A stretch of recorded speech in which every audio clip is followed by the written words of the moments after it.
नमस्कार बच्चों, आज की कक्षा में हम आपकी पाठ्य पुस्तक क्षितिज के काव्य खंड का पहला अध्याय सूरदास के पद पढ़ेंगे। सूरदास जी का जीवन परिचय इस प्रकार है।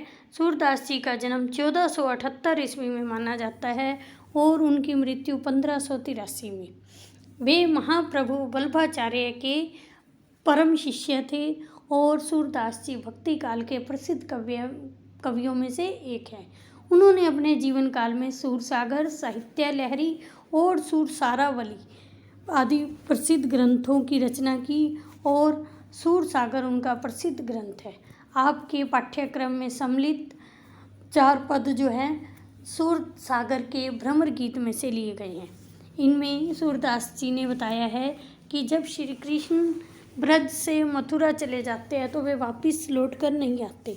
वे अपने मित्र उद्धव के माध्यम से गोपियों को सांत्वना देने के लिए योग संदेश भेजते हैं। दूसरी ओर गोपियां जो हैं पूरी तरह से सगुण भक्ति में विश्वास करती हैं। वे श्री कृष्ण से ही प्रेम करती हैं और श्री कृष्ण से ही मिलना चाहती हैं। उनके लिए योग संदेश कोई भी महत्व नहीं रखता। परंतु दूसरी ओर जो है उद्धव उन्हें निर्गुण भक्ति का संदेश देते हैं। निर्गुण भक्ति के संदेश को योग संदेश को सुनकर गोपियाँ जो हैं उद्धव को बुरा भला कहती हैं, उन पर कटाक्ष करती हैं। तो आइए अब हम पढ़ते हैं सूरदास जी द्वारा रचित पद, जो कि सूरदास जी ने ब्रज भाषा में लिखे हैं। उद्धव तुम हो अति बड़ भागी, अपरस रहत स्नेह तगाते नाहिन मन अनुरागी। अब गोपियाँ जो है उद्धव से योग संदेश को सुनकर कहती हैं कि अरे उद्धव तुम हो अति बड़ भागी। अति बड़ भागी बहुत अधिक भाग्यशाली। अरे उद्धव तुम तो बहुत अधिक भाग्यशाली हो। वे उस पर व्यंग्य करते हुए भाग्यशाली बता रही हैं। अपरस रहत स्नेह तगाते नाहिन मन अनुरागी। अपरस होता है अलिप्त रहना, कि तुम तो श्री कृष्ण के स्नेह तगा प्रेम रूपी धागा, कि तुम तो श्री कृष्ण के पास रहते हो फिर भी उनके प्रेम रूपी धागे से नहीं बंध पाए। नाहिन मन अनुरागी, अनुरागी होता है प्रेम में डूबना, और ना ही तुम्हारा मन उनके प्रेम में डूबा हुआ है। पुरैनी पात रहत जल भीतर तारस देह न दागी। पुरैनी पात कमल का पत्ता, रहत रहता है जल भीतर जल के अंदर, तारस देह न दागी तो भी उसकी देह पर पानी की कोई भी बूंद नहीं ठहरती। अब गोपियाँ जो है उद्धव की तुलना कमल के पत्तों से करते हुए कहती हैं कि जिस प्रकार कमल के पत्ते, कमल का फूल पानी के भीतर रहता है परंतु फिर भी उस पर पानी की कोई बूंद नहीं ठहरती। ज्यों जल महा तेल की गागर, ज्यों जिस प्रकार जल महा जल के भीतर तेल की गागरी तेल का कलश, बूंद ने ताको लागी उस पर ठहरना, कि जिस प्रकार तेल के कलश को पानी में डुबो दिया जाए फिर भी उस पर पानी की कोई बूंद नहीं ठहरती। प्रीति नदी में पाउन बोर्यो दृष्टि न रूप प्रागी। प्रीति नदी प्रेम रूपी नदी, पाँव न बोर्यो नहीं डुबोए हैं। रूप प्रागी होता है रूप देखकर, सौंदर्य देखकर मुग्ध होना। तो गोपियाँ कहती हैं कि अरे उद्धव तुमने अभी तक श्री कृष्ण की प्रेम रूपी नदी में अपने पैर नहीं डुबोए, ना ही तुम्हारा मन उनके सौंदर्य को देखकर मुग्ध हुआ है। सूरदास अबला हम भोरी, अबला ऐसा है भोरी भोली भाली, गुड़ चांटी चींटियाँ ज्यों जिस प्रकार पागी लिपट जाना या चिपक जाना। फिर गोपियाँ कहती हैं कि अरे उद्धव हम तो भोली भाली अबलाएं हैं। फिर वो जो है श्री कृष्ण की तुलना गुड़ से करती हैं और अपने आप को चींटियों के समान बताते हुए कहती हैं कि अरे उद्धव हम तो भोली भाली अबलाएं हैं।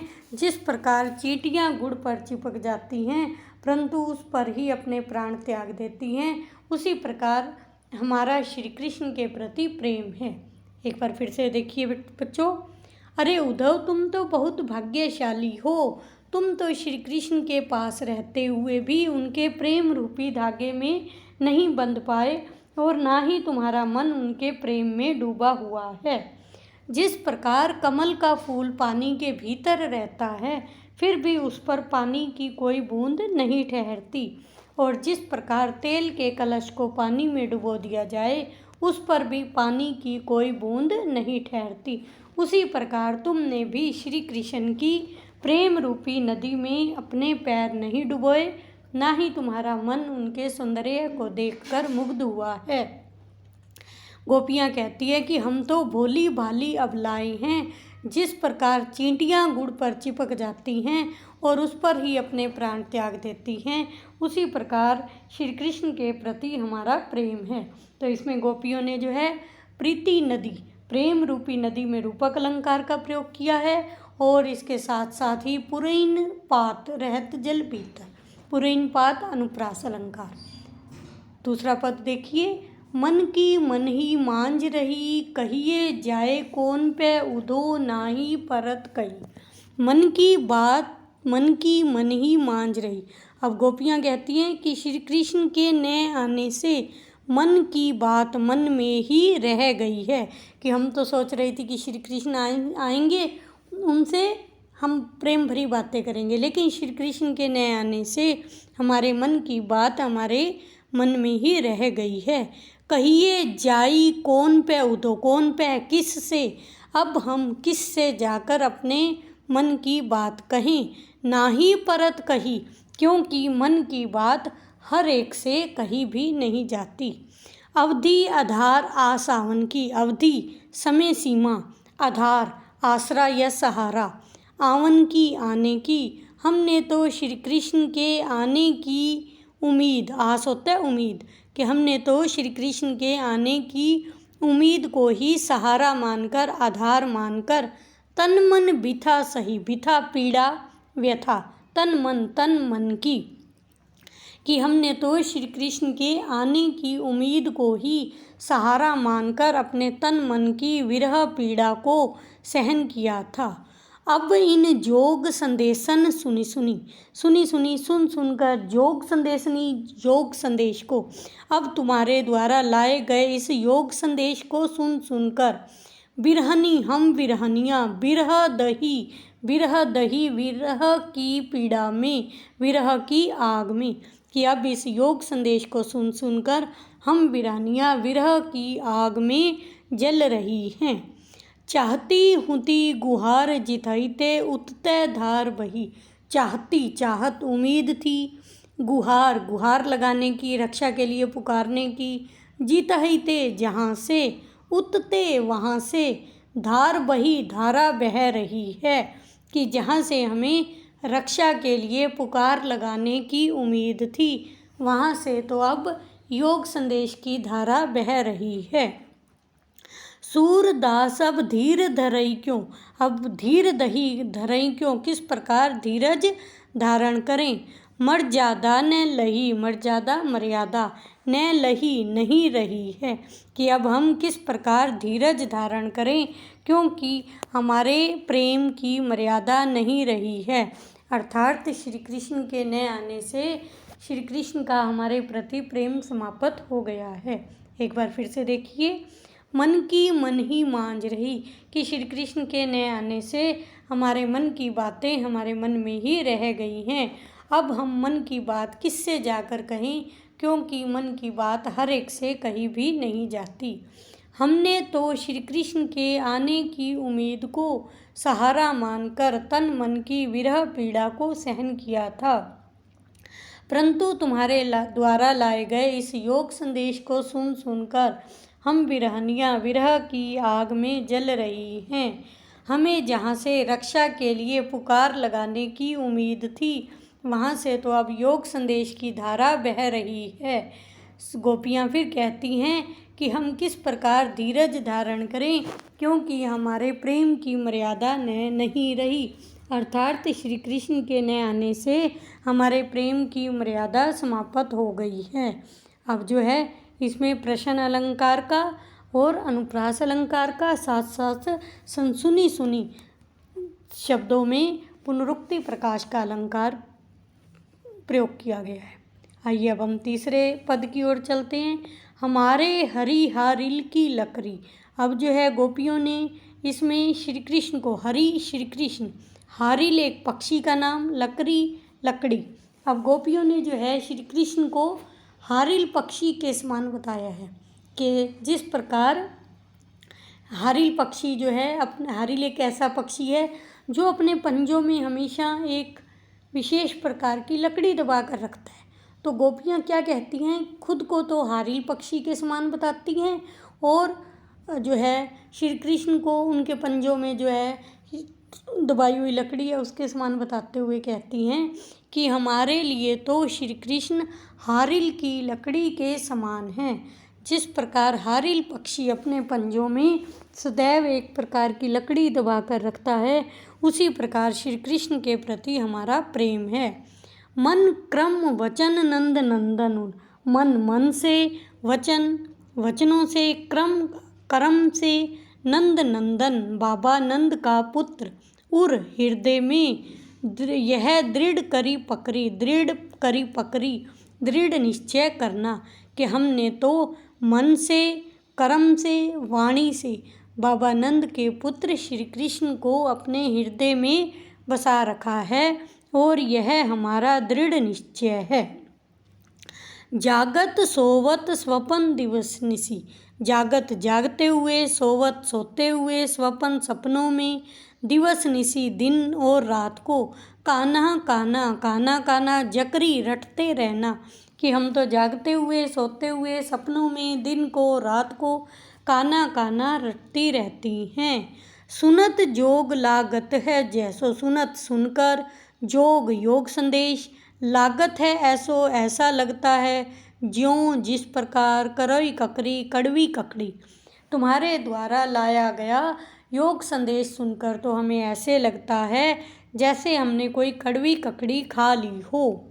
सूतो व्याधि हमको ले आए, व्याधि होता है बीमारी, हमको हमारे लिए, देखी सुनी ने करी, देखी नहीं है, सुनी नहीं है, करी भुगती नहीं है कि तुम तो हमारे लिए ये योग संदेश रूपी ऐसी बीमारी लेकर आए हो जो हमने ना कभी देखी है, न सुनी है और ना ही भुगती है। ये तो सूर तिन्हई ले सौंपो, तिन्हई उनको ले सौंपो जाकर दे दो, जिनका मन चक्री चक्री चक्र के समान, चक्री के समान। गोपियाँ फिर कहती हैं कि यह योग संदेश रूपी बीमारी तो तुम उनको जाकर दे दो जिनका मन चक्री के समान घूमता रहता है, अर्थात जिनका मन अस्थिर है। हमारा मन तो श्री कृष्ण के प्रेम में स्थिर है। एक बार फिर से देखिए, गोपियाँ कहती हैं कि हमारे लिए तो श्री कृष्ण हारिल की लकड़ी के समान है। जिस प्रकार हारिल पक्षी अपने पंजों में सदैव एक प्रकार की लकड़ी दबा कर रखता है, उसी प्रकार श्री कृष्ण के प्रति हमारा प्रेम है। हमने तो मन से, वचन से और वाणी से बाबा नंद के पुत्र श्री कृष्ण को हृदय में बसा रखा है और ये हमारा दृढ़ निश्चय है। हम तो जागते हुए, सोते हुए, सपनों में, दिन को रात को कान्हा कान्हा रटती रहती हैं, परंतु तुम्हारे द्वारा लाया गया योग संदेश सुनकर हमें ऐसे लगता है जैसे हमने कोई कड़वी ककड़ी खा ली हो। तुम तो हमारे लिए ऐसी बीमारी लेकर आए हो जो ना हमने कभी देखी है, ना सुनी है और ना ही भुगती है। यह बीमारी तो तुम उनको जाकर दे दो जिनका मन चक्री के समान घूमता रहता है, अर्थात जिनका मन प्रेम में अस्थिर है। हमारा मन तो श्री कृष्ण के प्रेम में स्थिर है। तो इसमें जो है गोपियों ने अपने प्रेम को स्थिर बताया है और कवि सूरदास जी ने अनुप्रास अलंकार, प्रश्न अलंकार और उपमा अलंकार का प्रयोग किया है। इसके साथ साथ ही कान्हा कान्हा में पुनरुक्ति प्रकाश अलंकार है। आइए अगले पद की ओर चलते हैं। हरि है राजनीति पड़ी आए। अब जो है गोपियाँ श्री कृष्ण के बारे में कह रही हैं कि लगता है हरि श्री कृष्ण ने राजनीति पढ़ ली है। राजनीति पढ़ना बहुत चतुर हो जाना। गोपियाँ कहती हैं कि लगता है श्री कृष्ण ने राजनीति पढ़ ली है। समझी बात कहत मधुकर के समाचार सब पाए। समझी बात समझ में आना। मधुकर, मधुकर तो होता है भंवरा, और भंवरा गोपियों ने यहाँ जो है उद्धव को कहा है, क्या कहा है कि यह बात अब हमें इस भंवरे से सुनकर समझ में आ रही है, समाचार सब पाए। जब हमने इस भंवरे से, उद्धव से सब समाचार प्राप्त कर लिए हैं। एक तो अति बहुत अधिक चतुर चालाक, पहले से ही गुरु ग्रंथ, गुरुओं ने ग्रंथ पढ़ा देना। अब गोपियाँ कहती हैं कि एक तो श्री कृष्ण पहले से ही बहुत चतुर थे और अब उनके गुरुओं ने उन्हें और भी अधिक ग्रंथ पढ़ा दिए हैं, अर्थात राजनीति सिखाकर चतुर बना दिया है। बड़ी बुद्धि जानी जो उनकी लगता है, उनकी बुद्धि पहले से भी बहुत अधिक बढ़ गई है। योग संदेश पठाए होता है भेज देना, योग संदेश, इसलिए उन्होंने हमारे पास योग संदेश भेज दिया है। उद्धव भले लोग आगे के पहले के, अरे उद्धव पहले के लोग तो बहुत भले होते थे, पर हित परोपकार के लिए, दूसरों की भलाई के लिए डोलत धाय इधर उधर दौड़ते रहना, घूमते रहना, कि अरे उद्धव पहले के लोग तो बहुत भले होते थे जो दूसरों की भलाई के लिए इधर उधर दौड़ते फिरते थे। अब अपने मन फेर पाइए चलत जूते चुराए, अब अपने मन को फिर से पाइए प्राप्त कर लेंगी, चलत जाते हुए चुराए चुरा कर दे गए थे। अब गोपियाँ कहती हैं कि अब हम अपने उस मन को फिर से प्राप्त कर लेंगी जिसे श्री कृष्ण जाते समय चुरा कर ले गए थे, क्योंकि उन्होंने अब हमारे पास योग संदेश भेज दिया है। इसका अर्थ यह है कि अब हम अपने मन को फिर से प्राप्त कर लिया जो श्री कृष्ण चुरा कर ले गए थे। ते क्यों अनीति करे आपुन, अनीति होता है अन्याय करना, आपुन अपने लोगों पर, प्रजा पर, और अनीति छुड़ाए, अनीति अन्याय छुड़ाए, मना करना, रोकना, कि श्री कृष्ण हम पर अन्याय क्यों कर रहे हैं जबकि वो दूसरों को अन्याय करने से रोकते हैं। राजधर्म तो यह है, अब वो श्री कृष्ण के राजधर्म को उनको जो है याद दिलाने का प्रयास करती हैं कि राजा का धर्म तो यही है, प्रजा ने जाहि स्थाय, कि वह अपनी प्रजा को न स्थाय, क्योंकि राजा है श्री कृष्ण और उनका धर्म यही है कि वो अपनी प्रजा को प्रसन्न करें, लेकिन श्री कृष्ण तो गोपियों को सता रही हैं। आइए एक बार फिर से देखते हैं। लगता है श्री कृष्ण ने राजनीति पढ़ ली है, समझी बात कहत मधु करके समाचार सब पाए, और ये बात हमें इस भंवरे से अब पता चल रही है जब ये हमें सभी समाचार दे रहा है। एक तो श्री कृष्ण पहले से ही बहुत चतुर थे, अब उनके गुरुओं ने उन्हें और अधिक ग्रंथ पढ़ाकर और अधिक चतुर बना दिया है। लगता है उनकी बुद्धि पहले से भी बहुत अधिक बढ़ गई है, इसलिए उन्होंने हमारे पास योग संदेश भेज दिया है। अरे उद्धव पहले के लोग तो बहुत भले होते थे जो दूसरों की भलाई के लिए इधर उधर दौड़ते फिरते थे, अब हम अपने उस मन को फिर से प्राप्त कर लेंगी जिसे जाते समय श्री कृष्ण अपने साथ चुरा कर ले गए थे। श्री कृष्ण हम पर अन्याय क्यों कर रही हैं जबकि वो दूसरों को अन्याय करने से रोकते हैं, जबकि राजा होने के नाते उनका धर्म यही है कि वह अपनी प्रजा को न सताएं। तो इसमें जो है सूरदास जी ने वियोग श्रृंगार रस का प्रयोग करते हुए ब्रज भाषा के माध्यम से अपने काव्य को सुसज्जित किया है और अनेक प्रकार के अलंकारों का प्रयोग किया है। तो अगली वीडियो में हम इसके प्रश्न अभ्यास पर चर्चा करेंगे। तब तक के लिए जय हिंद, जय भारत।